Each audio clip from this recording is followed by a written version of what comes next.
शुक्राना गुरुजी, अनंतम अनंतम शुक्राना गुरुजी। गुरुजी के इस चैनल में आप सभी का स्वागत है और गुरुजी की कृपा से आप सभी अपने घरों में स्वस्थ होंगे और अच्छी तरह से अपने जीवन में जो भी गुरुजी ब्लेसिंग दे रहे हैं उसको लेते हुए अपने जीवन का आनंद ले रहे होंगे।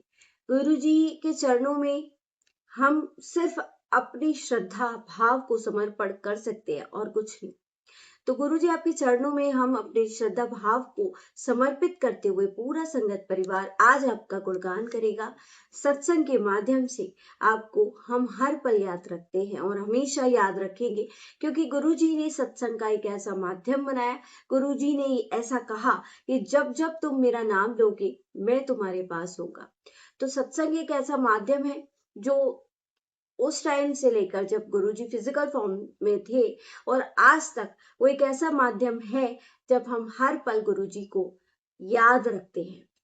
संगत जी, गुरुजी वैसे तो हमारे दिलों में है, हमारे हर पल हर एक स्वरूप में है, लेकिन गुरुजी की कृपा, गुरुजी की प्रेजेंस हमें तभी फील होती है जब हम उसको फील करना चाहते हैं। यानी जब हमें अपने गुरु पर पूर्ण रूप से विश्वास हो कि हाँ, हमारे गुरु जो कर रहे हैं वो हमारी भलाई के लिए कर रहे हैं और जो भी हमारे जीवन में हो रहा है वो गुरु कृपा की वजह से ही हो रहा है। तो ये बात आपको हमेशा याद रखनी है, कभी भूलनी नहीं है। और जैसे कि गुरुजी कहते हैं कि हर पल मुझे याद रखो, मैं तुम्हारे पास ही हूँगा। तो ये बात सत्य है। हम गुरुजी से जब भी बात करते हैं तो नॉर्मली हम हर समय उनसे बात करते हैं, गुरुजी ऐसा क्यों, ऐसा क्यों, बहुत सारे क्वेश्चन हमारे मन में चल रहे होते हैं और इसी माध्यम से ये ही हमारा सिमरन होता है, जिस माध्यम से हम गुरुजी से जुड़ते हैं। गुरुजी हमें अपने वचनों के माध्यम से एक ऐसी चीज देकर गए हैं जो कि हमारे लिए उनके हर एक वचन बहुत महत्वपूर्ण है। अगर हम उसको ध्यान में रखें तो ये जो वचन है हमारे जीवन में बहुत अद्भुत चमत्कार पैदा करते हैं। उसको सुनना ही ब्लेसिंग है। गुरुजी के वचनों को सुनना ही ब्लेसिंग है। ऐसा नहीं है कि गुरुजी ने किसी को बैठकर सारे वचन सुनाए हो। समय समय पर उन्होंने ये वचन बोले, मतलब जो भी बात बोली वो वचन कहलाए, और समय समय पर जो बातें बोली गई उन्हीं को इकट्ठा करके वचन आज जो हम सुनते हैं वो है। तो संगत जी, ये तो एक ऐसी बात थी जो शायद आपको पता हो, शायद आपको ना पता हो, फिर भी मैं सारी ही बातें आपके साथ शेयर करती हूँ ताकि जो पहली बार जुड़ रहा है वो जान ले और जो जुड़ चुका है वो दोबारा से समझ ले कि उन वचनों को आपको रिवीजन करना जरूरी है। केवल वचनों को सुनने मात्र से कुछ नहीं होगा, उनको आपको अपने जीवन में उतारना होगा, तभी वो असली जो ब्लेसिंग है वो मिलेगी। तो चलिए संगत जी, सुनते हैं आज गुरु जी के टाइम की ही संगत। बहुत ही ब्लेस्ड सत्संग है। आपने सुना होगा रघुवीर अंकल का नाम, उनके बेटे का सत्संग है और इतना ब्लेस्ड है कि हमें बहुत कुछ सीखने को उससे मिलता है। गुरु जी ने ये शेयर करने को बोला तो मैं आपके साथ शेयर कर रही हूँ, क्योंकि इससे जो हमें अद्भुत ब्लेसिंग मिलती है, क्योंकि कुछ सत्संग हमारे लिए सुनने बहुत जरूरी है। तो अगर आप सुन चुके हैं तो भी मुझे बताइएगा कमेंट में कि आपको अगर गुरुजी दोबारा सुनवा रहे हैं। मैं ये हर दिन कह रही हूँ, मैं अगर कोई भी सत्संग अगर आप डबल सुनते हैं मीन्स आपके लिए उसकी डबल डोज की जरूरत है, या फिर कोई ऐसा पार्ट है जो आपने अभी मिस कर दिया, तो इसीलिए आपको दोबारा सुनवाया जा रहा है। इसके बहुत सारे रीजन है, बट गुरुजी जैसे कहते हैं दिमाग मत लगाओ और जो हो रहा है उसे होने दो। तो चलिए सुनते हैं आज का सत्संग गुरुजी के मंत्र जाप के साथ। ओम नमः शिवाय, शिवजी सदा सहाय। ओम नमः शिवाय, गुरुजी सदा सहाय। जय गुरुजी, शुक्राना गुरुजी, अनंतम अनंतम शुक्राना गुरुजी। संगत जी, आज मैं आपको अंकल का सत्संग शेयर करने जा रही हूँ। बहुत ध्यान से इसको सुनिएगा अंत तक। बहुत सारे सवालों के जवाब आपको गुरुजी इस सत्संग के माध्यम से देने वाले हैं। बहुत सारे ऐसे संदेश जो सत्संग में छिपे हुए हैं वो आपको मिलने वाले हैं, तो इसे अंत तक सुनिएगा, अदरवाइज फिर उससे लाभ नहीं होगा कि आप इसको स्किप कर दें या छोड़ दें, या किसी भी पार्ट को अगर मिस कर जाएंगे तो वो ब्लेसिंग भी आपको नहीं मिल पाएगी। तो ये मैं पहले ही बता दे रही हूँ। अगर चैनल को सब्सक्राइब नहीं किया तो कर लीजिएगा और डिस्क्रिप्शन में नंबर है, उस पर आप अपने सत्संग में लिखकर भेज सकते हैं। तो स्टार्ट करते हैं आज का सत्संग। संगत जी, जैसे कि हमें सबको पता है, अंकल जो है वो उनके बराबर सेवा शायद इतना लगाव गुरुजी से और इतनी सेवा शायद ही किसी ने की होगी। मतलब अद्भुत है उनकी सेवा, बिना किसी डाउट के, बिना किसी इस इफ एंड बट के कि गुरुजी आप ये क्यों कह रहे हो। मतलब जो गुरु की आज्ञा बस उसको मानना। तो ये एक एग्जाम्पल है अंकल। तो वैसे ही जैसे अब हम अपने घर में भी देखते हैं सबको कि जैसे अगर हम कर रहे होते तो हमारे बच्चे भी वो चीज करेंगे, फॉलो करेंगे। तो उसी तरह से उनके जो बेटे हैं बाबा अंकल जिन्हें आप जानते होंगे, तो वो भी गुरुजी की सेवा में रहते थे, क्योंकि जैसे अगर पिता रहेंगे तो बच्चे पर तो उसका असर होता ही है। इसलिए कहते हैं पूजा पाठ कीजिए जिससे कि बच्चों पर भी आपके देख देख कर असर हो, क्योंकि किसी बात को कहने से असर नहीं होता बल्कि उसको देखने से असर होता है। जब आपको वो चीजें करते हुए देखते हैं, जैसे गुरुजी कहते हैं ना पहले तुम बनो, तो फिर वही चीज वो भी अपनी लाइफ में फॉलो करते हैं। तो संगत जी, गुरुजी किससे वो बहुत अटैच थे, बहुत सेवा भाव उनके अंदर था। तो चलिए सुनते हैं आज उनका सत्संग जो बहुत ही ब्लेस्ड है, जो गुरु कृपा के माध्यम से ही हमें प्राप्त हुआ है। तो उसके लिए अनंतम अनंतम गुरु जी आपका शुक्राना, ये मौका देने के लिए संगत परिवार के बीच में ये सत्संग शेयर कर पाऊं। तो जय गुरु जी, शुक्राना गुरु जी।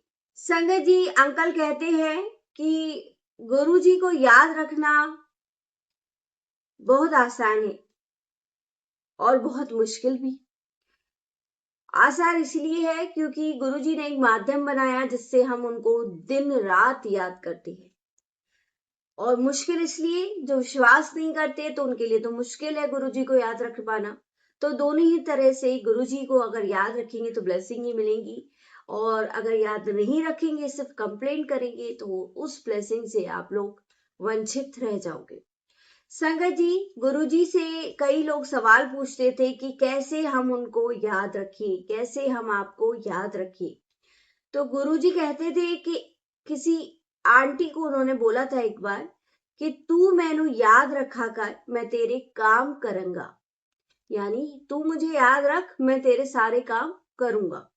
तो गुरुजी का भी यही कहना था कि सिर्फ तुम्हें मुझे याद रखना है और तुम अपने काम की जिम्मेदारी मुझ पर सौंप दो और मैं तुम्हारे सारे काम करूंगा। आंटी ने भोले भाव से गुरुजी से पूछा कि गुरुजी कैसे आपको याद रखूं। 24 घंटे तो गुरुजी, हाँ, उन्होंने कहा 24 घंटे तो मैं कैसे याद रख सकती हूँ आपको। तो गुरुजी हंसकर बोले, कहते हैं तू शीशे में खड़ी हो ना, और अगर लिपस्टिक बिंदी जो भी लगाए तो तुझे अपना चेहरा नहीं मेरा चेहरा दिखना चाहिए। इट मीन्स उन्होंने ये समझाया कि तुझे मुझे इतना याद रखना है, इतना याद रखना है कि जब भी तू कोई भी काम करे, कोई भी, चाहे वो श्रृंगार का ही हो, तो तुझे अपना चेहरा ना दिखे, मेरा चेहरा दिखे। यानी हर पल याद रखना है, 24 घंटे। इतना उतार लो, इतना याद करो गुरुजी को कि वो तुमसे अटैच हो जाए, इतना कनेक्शन बढ़ा लो कि फिर वो तुमसे अलग ना हो पाए। ये बोला गुरुजी ने। तो ये हमारे लिए भी मैसेज है संगत जी कि हम इतना इतना याद रखें गुरुजी को। ऐसे नहीं है कि हम मंत्र जाप में ही बैठे, बट अपने चलते फिरते गुरुजी से बात करो, गुरुजी को याद रखो, जय गुरुजी जय गुरुजी मंत्र जाप करो। चलते फिरते आप इजीली वे में कर सकते हैं। तो ये सब तरीके हैं गुरुजी से कनेक्शन बढ़ाने के। इन शॉर्ट, गुरुजी से कहते हैं ना कुछ लोग कि कैसे कनेक्शन बढ़ाएं, तो यही तरीका है कि आप उसको उनके नाम को, उनको 24 घंटे याद रखो। तो 24 घंटे में इतना याद रखो कि हर पल आपको उनकी याद आए। आप बिल्कुल ये सोचो ही नहीं कि वो यहाँ नहीं है। संगत जी, अंकल कहते हैं हम गुरुजी के जो मंदिर बने हैं वहां जाते हैं, सत्संग में जाते हैं, ऑनलाइन सत्संग सुनते हैं। एक तरह से ये याद करने का ही तरीका है और कुछ नहीं। बाकी तो देखो हर किसी ने अपने कर्मों के हिसाब से ही गुरुजी से लेना है। तो गुरुजी ने भी इस संसार को कर्मों के हिसाब से ही सब कुछ देना है। हर इंसान अपने कर्म के हिसाब से ही पाता है। इंसान का अपना तरीका है कि कैसे वो गुरुजी से उन रास्तों पर चलकर कैसे चीजों को ग्रहण करेगा, कैसे वो उन चीजों को पाएगा। तो ये अपना तरीका है कि जैसे गुरुजी जो बताते हैं उसको फॉलो करते हुए आप उन चीजों को पाएंगे। अंकल कहते हैं कि बचपन में गुरुजी ने उनको एक बात कही थी कहते हैं कि खान पीन ना कम करी। तो मैं एक दो बार तो मैंने सुना था और फिर मैंने उसको इग्नोर कर दिया। एक बार गुरुजी ने कहा कि तेनु हलवाई बनना है, तो उस टाइम पर मैं मोटा नहीं था। अंकल कहते हैं कि एक बार गुरुजी ने उनसे कहा था कि तेनु हलवाई बनना है, तो उस समय वो मोटे नहीं थे, नॉर्मल थे।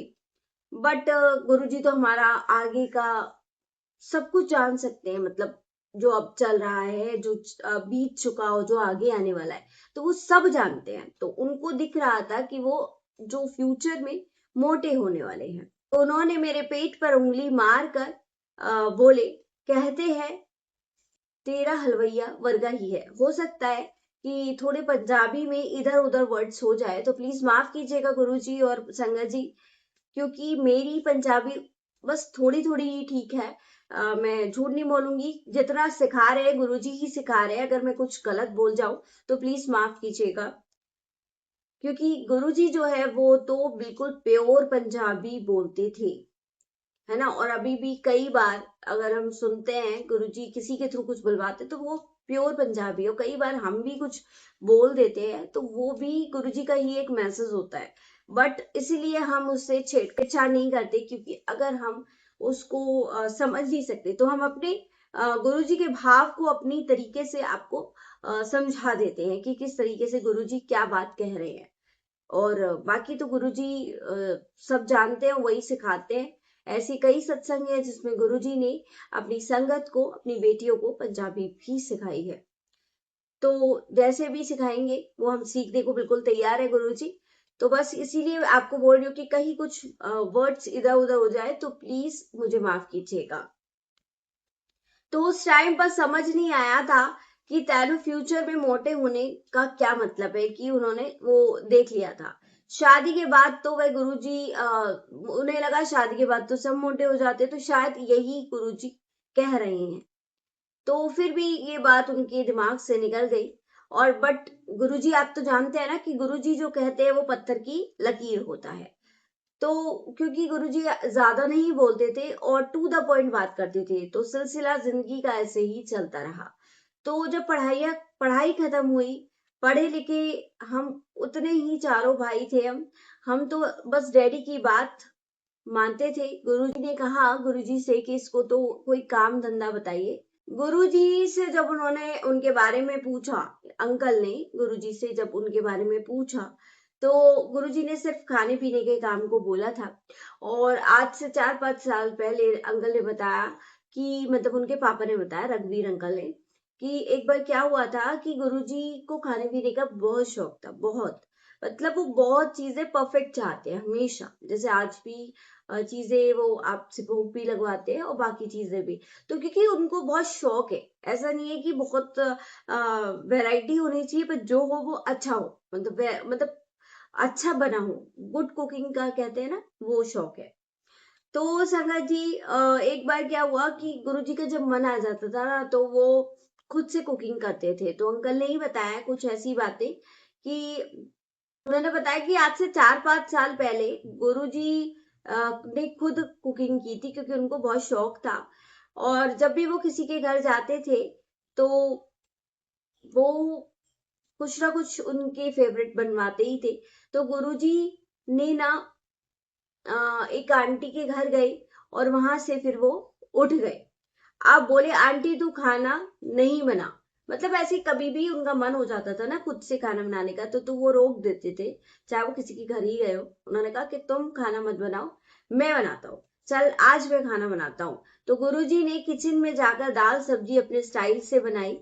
और उनका स्टाइल होता था संगत जी बनाने का। गुरुजी ने आलू की सब्जी बना रहे थे, कुकर में से प्याज टमाटर भूना, जो भी मसाले थे, नमक हल्दी मिर्च सब डाला। कुकर में जो मसाले डाले गुरुजी ने, तो आलू भी उसमें एकदम डाल दिए, नमक वमक सब अपने अंदाज से डाला। और बिना नापे ऐसे ही डाला। तो एक साउंड निकालते थे अपने मुंह से। काफी लोगों ने बताया है गुरुजी के बारे में। कोई पूछता था गुरुजी से कि ये साउंड किसकी आती है, तो वो हमेशा कहते थे मेरे अंदर ना 24 घंटे पाठ चलता रहता है। तो वो चीजें गुरुजी को काफी लोगों को संगत को सुनाई भी देती थी। मतलब उन्होंने ऐसे ही बिना अंदाजे से ऐसे ही डाल दिया सब कुछ। तो बस उन्होंने कहा कि मतलब ठीक से बन पाएगा कि नहीं, उनको ये हुआ कि छोटी छोटी डिब्बियां थी, कंटेनर थे इतने बड़े बड़े। तो गुरुजी ने फिर डाल के हल्दी नमक मिर्च डैडी को बोला चल ढक्कन लगा और आजा तू कमरे में बैठते हैं। अब ढक्कन लगा दिया डैडी ने और वहां ड्राइंग रूम में बैठे थे, गुरुजी बातें कर रहे थे सब संगत से। तो एक सीटी आ गई, 2 आ गई, 3 आ गई, लगभग 8-9 सीटियां आ गई। वो बंद ही नहीं करने दे। बट अंकल को लगा अब तो सब्जी आज हलवा बन गई, मतलब बेकार हो जाएगी। अब उसके बाद उन्होंने जब बंद करवाई और 10-15 मिनट बाद जब कुकर खोला तो इतना अच्छा कलर और ना कोई जैसे घुटते हैं ना आलू, वो भी नहीं हुआ, मतलब एकदम परफेक्ट सब्जी। तो यही हिसाब था गुरुजी का, तो वो अपने हिसाब से ही चीजें करते थे। और आप उन चीजों को देखकर ये सोचोगे कि गुरुजी मतलब कैसे कर सकते हैं ये सब, क्योंकि वो तो ईश्वर है, उनका हिसाब अपना ठीक होता है। यानी इस मैसेज के थ्रू भी वो हमें यही समझाना चाहते हैं कि वो अपने हिसाब से भी चीजें करेंगे तो भी वो परफेक्ट होगी आपके लिए। यानी उसमें वही टेस्ट, इतना अद्भुत टेस्ट बताया अंकल ने कि वो उनने उससे पहले खाई ही नहीं थी ऐसी सब्जी, इतनी बढ़िया। तो ये हमारे गुरुजी जो एक बेस्ट कुक भी थे अपने फिजिकल फॉर्म में, और आज तो वो है ही है, आज वो हमारे थ्रू भी बनवाते हैं। और एक सत्संग आपको अपना ही सुनाती हूँ कि जब संगत जी पहले ना शादी के बाद अब इतना कॉन्शियस हो जाता है इंसान कि उसको हर चीज परफेक्ट करने की लग जाती है। एकदम से याद दिलाने तो मैं आपको वो सत्संग सुनाती हूँ कि कैसे गुरुजी हमें ब्लेस करते हैं। तो क्या हुआ कि मैं ना हर चीज परफेक्ट बनाने की कोशिश करती थी। शादी से पहले तो मैं सही ठीक ठाक बना लेती थी, मतलब टेस्ट होता था उस सब्जी में, सब कुछ में। बट शादी के बाद थोड़ा लगता है ना कि सब कुछ परफेक्ट होना चाहिए। और मेरी मदर इन लॉ जो है वो एक अच्छी कुक है, तो थोड़ा सा लगता है कि भाई उनको समझ में आए। तो ज्यादा परफेक्ट जब हम करने की कोशिश करते हैं तो चीजें बिगड़ भी जाती है। डर लगता है कि हम यही देखते रहते हैं कि ये परफेक्ट होगा, नमक तो ज्यादा नहीं हो जाए, कम ना हो जाए। क्योंकि मेरे जो इन लॉज हैं, यानी मेरे father in law mother in law, वो दोनों ही खाने के बहुत शौकीन है। तो मुझे लगता था कि मैं उनको परफेक्ट बना के दूं, बट कुछ ना कुछ रह जाता था, हमेशा हमेशा कुछ ना कुछ रह जाता था। मतलब उतना परफेक्ट टेस्ट हमारे अकॉर्डिंग तो है बट उनके अकॉर्डिंग नहीं होता था, कहीं ना कहीं कोई चीज मिस हो जाती थी, मैं चाहे कितना ही परफेक्ट बना लूं। और जब मैं ऐसे ही बनाती थी ना, बिना किसी सोच के कि ऐसे ही बनाते हैं, तो वो चीजें ठीक बनती थी। मतलब जब प्रेशर पड़ जाता है ना हमारे दिमाग पर कि भाई हमें अच्छा करना है, अच्छा करना है, अच्छा करना है, तो वो चीजें फिर अच्छी होती ही नहीं है, मैं आपको ये बता रही हूँ। तो हुआ ये था कि तब तक तो ये चलता रहा चलता रहा, और जब ज्यादा चीजें मैं करती थी तो वो बिगड़ भी जाती थी मुझसे, क्योंकि अगर आपका ध्यान इधर उधर गया तो आपसे चीजें बिगड़ती थी। अब जब गुरुजी की एंट्री हुई हमारी जिंदगी में, तब चीजें ठीक हुई, तब वो ब्लेसिंग मिली खाने की, क्योंकि आपकी जिंदगी में आपके अंदर गुरुजी आ गए। उन्होंने सबसे पहले जो ब्लेसिंग दी वो थी मुझे खाने की। और उसके बाद जब मैं यहाँ शिफ्ट हुई ना, मतलब उस टाइम तक तो चलो मदर इन लॉ का सपोर्ट था, और मम्मी मेरे साथ सब कुछ कराती थी, उनकी प्रॉपर हेल्प थी मेरे को। मैं झूठ नहीं कहूंगी, बहुत हेल्प करती है वो, उनको बहुत ज्यादा ही शौक है खाने का, कुकिंग का। तो वो कभी थकती भी नहीं है न्यू न्यू वेराइटी बनाने में। बट नॉर्मली क्योंकि मैं जॉब में रही हूँ तो उतना ज्यादा मुझे कुकिंग का शौक है, बट इतना नहीं है उनके जैसा, उतना नहीं है। तो संगत जी बस जब मैं यहाँ शिफ्ट हुई ना, तो हर चीज में टेस्ट आने लगा, क्योंकि गुरुजी है ना वहाँ, वो बनवा कौन रहा है, वो गुरुजी है।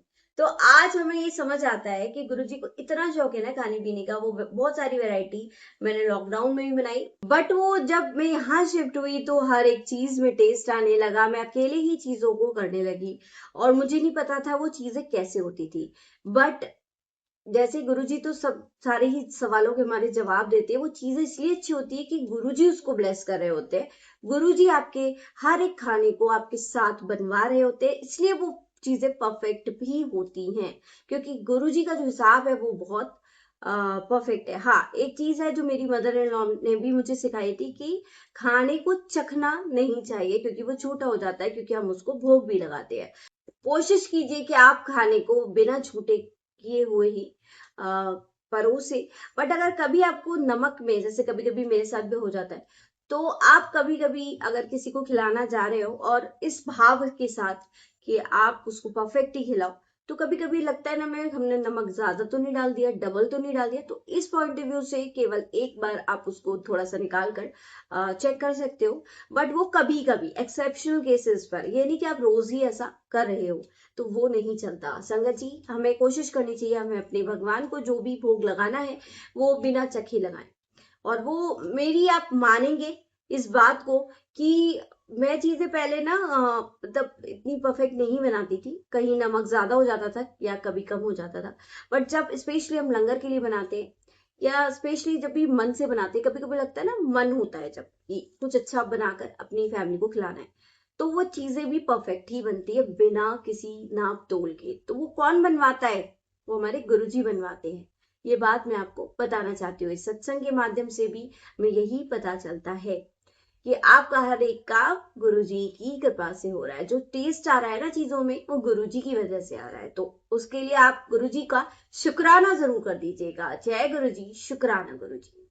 तो संगत जी, इसके बाद उन्होंने बताया कि वो इतनी अच्छी परफेक्ट सब्जी बनी थी कि वाकई में सब लोग दंग रह गए उस चीज को। अंकल सब दंग रह गए कि इतना परफेक्ट कैसे कोई बना सकता है। उससे पहले इतनी टेस्टी सब्जी उन्होंने खाई ही नहीं थी। संगत जी, अंकल कहते हैं कि हमने तो हमेशा उन्हें परमात्मा माना है और वो परमात्मा ही है। बट वो उनको सब लोग गुरुजी के नाम से जानते थे, इसलिए उनको एक साधारण गुरु ही मानते थे। कई लोग उनको साधारण गुरु मानते थे जिनको नहीं पता था, जिनको उन्होंने ये दर्शन नहीं दिए थे, या जिनको उनकी वाकई में असलियत नहीं पता थी, जिनको उनकी चीजों के बारे में नहीं पता था, तो वो तो नॉर्मल गुरु ही मानेंगे ना, क्योंकि उनका नाम तो गुरु जी था। उनका नाम नहीं था, संगत ने ही उनका नाम दिया था प्यार से। तो बट वो एक नॉर्मल इंसान के रूप में ही रहते थे। तो ऑब्वियसली जब कोई नॉर्मल ही रहेगा तो वो उसको नॉर्मल ही समझेंगे। बाकी तब जब गुरु जी की मर्जी होती है तभी वो हर एक किसी को नहीं बताते थे ना। उन्होंने कभी अपने खुद बोला इस चीज को कि मैं भगवान हूँ, मैं ईश्वर हूँ। समय समय पर कुछ बातें कही हैं, कुछ दर्शन दिए हैं, उसके थ्रू ही सब पता चला कि ये तो महाशिव है। संगत जी, अंकल बताते हैं उन्होंने अपनी लाइफ में बहुत सारे काम किए, काफी सारे काम चेंज किए। और ऐसे समय समय पे वो करते रहे चेंज, बट उनको सक्सेस नहीं मिली। एक बार परेशान होकर वो गुरुजी के पास गए और उन्होंने गुरुजी से पूछा कि मतलब काम के बारे में ही, तो जैसे अक्सर गुरुजी भी पूछते थे। बट उन्होंने सिर्फ इतना बोला 2012। तो अंकल को लगा शायद 2012 में कुछ मिरेकल। मैं बिल्कुल शॉर्ट में जो चीजें गुरुजी मुझे शेयर करने को बोल रहे हैं सिर्फ उतना ही शेयर करूंगी, पूरे डिटेल में ये मैं शेयर नहीं करूंगी, क्योंकि गुरुजी ने जो मुझे आज्ञा दी है सिर्फ मैं उतना ही कर रही हूँ। तो संगत जी, क्या हुआ कि जब बहुत सारी चीजें हुई और बहुत सारी ऐसे चीजें हुई कि वो अंकल को सक्सेस नहीं मिली। मतलब किसी काम में थोड़ी सक्सेस मिलती थी, फिर वो नहीं, मतलब नहीं मिलती थी। बट फिर जब वो लास्ट में गुरुजी के पास गए थे और सिर्फ उन्होंने 2012 बोला था, तो उन्हें लगा कुछ ज्यादा, या तो मेरा जो काम मैं कर रहा हूँ वो बहुत अच्छा चल जाएगा, या बहुत कुछ परफेक्ट होगा मेरी लाइफ में, मेरी प्रॉब्लम है वो सॉल्व हो जाएगी। तो इस तरीके का भाव गुरु जी ने उनको दिया एक डेट बोलकर। बट गुरुजी तो जैसे कि सब कुछ एक्सप्लेन नहीं करते थे संजय जी। तो 2007 में तो गुरुजी ने समाधि ले ली थी। तो फिर उसके बाद तो सबकी हालत बहुत बुरी हो गई, मतलब स्पेशली अंकल की, रघुवीर अंकल की, क्योंकि उनके खुद के फादर जब की डेथ हुई थी तब तो भी नहीं वो रोए थे। और अब तो उन्होंने कहा कि मैं तो मतलब बिल्कुल अनाथ हो गया। ये वर्ड्स थे उनके, एग्जैक्टली मैं नहीं बता रही हूँ, सिर्फ भाव समझिएगा कि उन्होंने कहा कि मैं तो अब पूरी तरीके से अनाथ हो गया, क्योंकि गुरुजी जो है वो सब कुछ थे उन्हें, सब कुछ। तो इतने अटैच्ड थे अंकल, और आज भी है। तो संजय जी बस फिर तो उनको लगा कि अब हमें हमारे कौन सवालों के जवाब देगा और हम किसके पास जाएंगे क्या। तो तब नहीं पता था ना कि गुरुजी ने समाधि क्यों ली है, क्योंकि वो सबके पास जाना चाहते, वो रीजंस नहीं पता थे। कि उस समय तो सबको दुख ही था कि गुरुजी ने समाधि ले ली और अब हम क्या करें। मतलब अब तो हमारा सब कुछ चला गया, इस तरीके की फीलिंग थी, क्योंकि वो सभी लोग गुरुजी पर ही डिपेंड थे। और ऑब्वियसली ये होगी, शायद हम भी होते तो हम भी शायद ज्यादा ही दुखी होते और दुख में रहते। बट अगर ये बात पता चल जाए कि गुरुजी तो आपके पास ही है, वो कहीं गए ही नहीं थे, वो गए इसलिए थे क्योंकि उनको आपके पास आना था, क्योंकि चाहे भगवान है चाहे इंसान है, एक ही रूल है, अगर शरीर है तो शरीर का अंत निश्चित है और एक निश्चित समय पर ही है। तो ये हमारे भगवान ने भी समय समय पर साबित किया है कि जो आएगा वो जाएगा, चाहे वो ईश्वर ही क्यों ना हो। और जब ईश्वर अपना चोला छोड़ देते हैं तो वो तो और करीब आ गए आपके। शायद हम उस समय उतने भाग्यवान नहीं थे कि गुरुजी ने हमें बुलाया, या हमारे उतने माड़े कर्म नहीं होंगे, चल सकता होगा काम। बट जब ज्यादा हो जाते हैं, उन्हें लगा ये मेरी संगत है, परेशान हो जाएगी और इसकी जिंदगी का क्या होगा, तो उन्होंने खींच कर हमें अपनी तरफ बुला लिया और वो हमें हमारे पास पहुंच गए और बहुत इजी रास्ता बताया सिमरन करने का, सब कुछ करने का।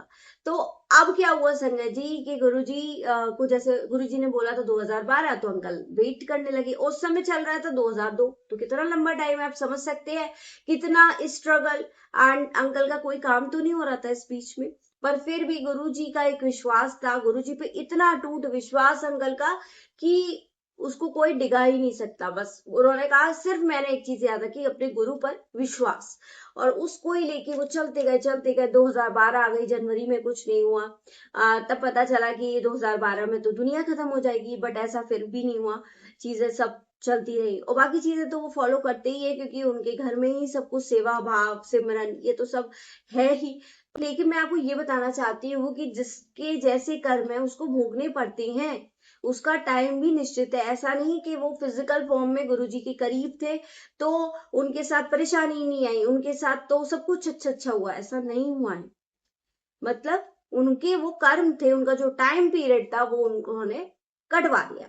संगत जी वो बताते हैं कि वो जलंधर से दिल्ली आए और एक सत्संग में, और जब वो लंगर के लिए ड्राइंग रूम में बैठे थे तो जिनके घर लंगर था वो आंटी उनके बगल में बैठ गई और एक दो बाइट ही अंदर गई थी अंकल के। आंटी बोली, राइट हैंड साइड पर आकर बैठी और बोली, ये भी एक गुरुजी का ही चक्रव्यूह था, क्योंकि जब आपका सही समय आता है ना, 2012 की बात बता रही हूँ, तब गुरुजी आपके जीवन की डोर अपने हाथ में ले लेते हैं और वो फिर अपने हिसाब से चलाते हैं, आपको सोचने का मौका भी नहीं देंगे।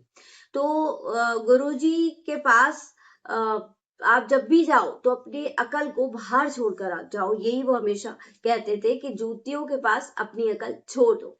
तो जब टाइम सही वक्त आता है तो वो सारी चीजें अपने आप ही होती है। तो अब आपको बताती हूँ मैं कैसे हुआ कि फिर आंटी ने उनसे दो सवाल किए।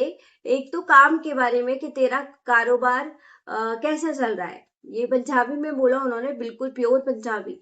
और उनका कारोबार बिल्कुल बंद था, उनके पास पैसों की भी बहुत दिक्कत थी। तो फिर उन्होंने कहा तू खाने पीने का काम क्यों नहीं करता, वही स्टाइल जो गुरुजी की स्टाइल, वही सेम कुछ उन्होंने पूछा। और उन्होंने कहा खाने पीने का काम तो गुरुजी भी बोलते थे, बट उन्होंने कभी बताया नहीं कि क्या करूं कैसे करूं। तो उन्होंने कहा कि सत्संग हर एक के घर होता है और वहां पर अच्छे खाने बनाने वालों की कमी है। मतलब उन्होंने बताया कि तू ये वाला काम कर, कि सत्संग में सब कुछ जरूरत होती है, तो सत्संग में सेवा मिलती है संगत जी। तो जो काम उन्होंने बताया कि आप जाओ और उनके घर, जैसे मंथली सत्संग होता है, तो उनके घर आप लंगर की सेवा करो। मतलब ये काम कर लो, लंगर लंगर बनाने का, जिससे कि आपको काम भी मिलेगा और आपको गुरु के सत्संग में मिलेंगे, मतलब गुरु के उसमें भी रहोगे तुम और काम भी मिलेगा। तो कितना अच्छा भाव जो आंटी के थ्रू गुरुजी ने दिया उन्हें कि आप लंगर बनाने की का काम शुरू करो। तो लंगर सेवा ही बोलते हैं इसको। तो वो शुरू करो काम खाने में, जिससे कि आपको जितनी भी संगत है वो सब सपोर्ट ही करते हैं एक दूसरे का। जब किसी को बनवाना होता है तो फिर वो अपनी ही संगत परिवार से के मेंबर से बनवाता है। तो इस तरीके से उन्होंने बोला और उन्होंने कहा था कि बट मेरे पास तो बिल्कुल भी पैसे नहीं है, कुछ भी। यहाँ मैं जैसे तैसे आया हूँ, लौट कर जाने के लिए भी पैसे मैं अपने डैडी से मांगूंगा, तो मैं कैसे करूंगा। तो मैं कैसे, मैंने तो कभी किसी के लिए खाना भी नहीं बनाया है, तो मैं कैसे करूंगा। संगत जी, उन्होंने बोला कई बार हम ऐसे सत्संग में जाते हैं जिसको समझ में ही नहीं आता, जिनका खाना तो पर गुरुजी का लंगर कैसा होता है, और ये सब जब वो जिसको देना चाहते हैं ना, वो ब्लेसिंग वो उसी को देते हैं, तो उसका स्वाद कैसा है वो अच्छे से जानते थे, तो इसलिए उन्होंने उनसे बोला था ये काम का। तो उन्होंने क्या करा कि जिन आंटी जो बोल रही है ना, उन्होंने दूसरी आंटी को कॉल किया कि तेरे यहाँ मंथली सत्संग होता है तो ये खाना बना देंगे। तो बट उन्होंने ऊंची आवाज में बोला कि मैं खाना नहीं बना पाऊंगा, मेरे से उम्मीद मत रखना, क्योंकि उनको तो इतने, क्योंकि उनके यहाँ 250 लोगों की गैदरिंग होती थी, तो उनको इतने लोगों का खाना बनाना भी नहीं आता था, कभी उन्होंने बनाया ही नहीं था। बट हम थोड़ा बनाते हैं संगत जी, वो गुरुजी बनाते हैं।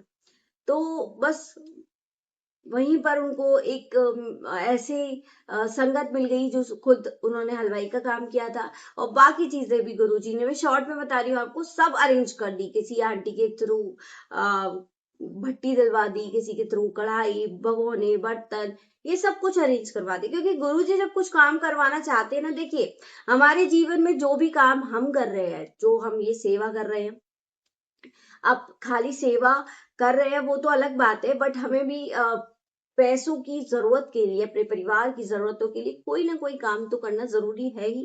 खाली हम ऐसे तो गुरुजी ने नहीं कहा है ना कि केवल तुम पूजा पाठ में ही लगे रहो, काम बिल्कुल छोड़ दो। ऐसा कभी नहीं कहा गुरुजी ने कि मैं अरेंज करूंगा, वो थोड़ा ला के देंगे, काम तो हमको ही करना पड़ेगा ना, चाहे कोई भी काम करें हम, एक्स वाई जेड कोई भी काम करें।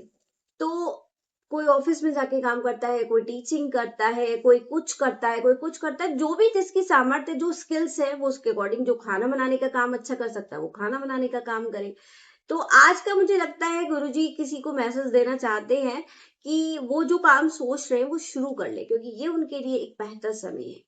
इसीलिए वो मुझे बस यही तो थॉट दे रहे हैं, क्योंकि इस वाले जो सत्संग में बहुत सारे सत्संग है, एंगल है जो शेयर किए हैं, जो मैं आपको नेक्स्ट वीडियो में शेयर करूंगी, क्योंकि बहुत बड़ा हो जाएगा फिर। तो क्योंकि आज का जो थॉट है वो मेनली काम के ऊपर है संगत जी। गुरु जी ने जो विचार दिए वो काम को लेकर दिए, कि जो आप सोच रहे हो, ऐसा नहीं है कि गुरु जी ने इसमें खाने का काम बताया तो अगर कोई सोच रहा है तो वो कर सकता है, क्योंकि गुरु जी ने उसको ब्लेस कर दिया है। और जो भी जो काम सोच रहे हो आप, वो करिए, आप गुरु जी के नाम लेके कीजिए, आपको प्रोग्रेस मिलेगी ही मिलेगी। ये गुरु जी का मैसेज है जो वो शेयर करवा रहे हैं।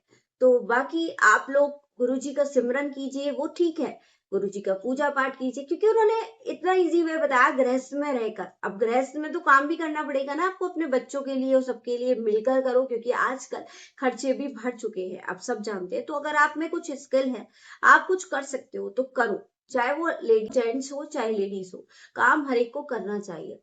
पूजा पाठ सब कुछ प्रॉपर वे में होनी चाहिए, डिसिप्लिन वे में।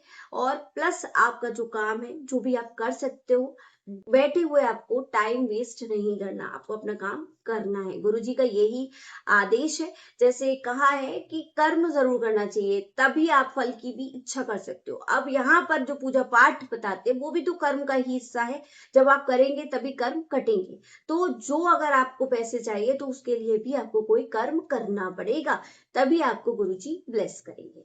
तो जय गुरु जी, शुक्राना गुरु जी, अनंतम अनंतम शुक्राना गुरु जी। आपका हर पल हर दिन शुभ हो। आज का ये सत्संग थोड़ा सा लंबा हो गया, अभी इसमें और भी सत्संग है जो गुरुजी ने शेयर करने को बोला था, बट टाइम ज्यादा हो गया, तो मैं कल वाली वीडियो में उसको शेयर करूंगी, जरूर सुनिएगा। और आप गुरुजी से ब्लेसिंग लीजिए, गुरुजी से अरदास कीजिए कि हम जो भी सोच रहे हैं, जैसे भी हमारी लाइफ में हमें प्रोग्रेस दे।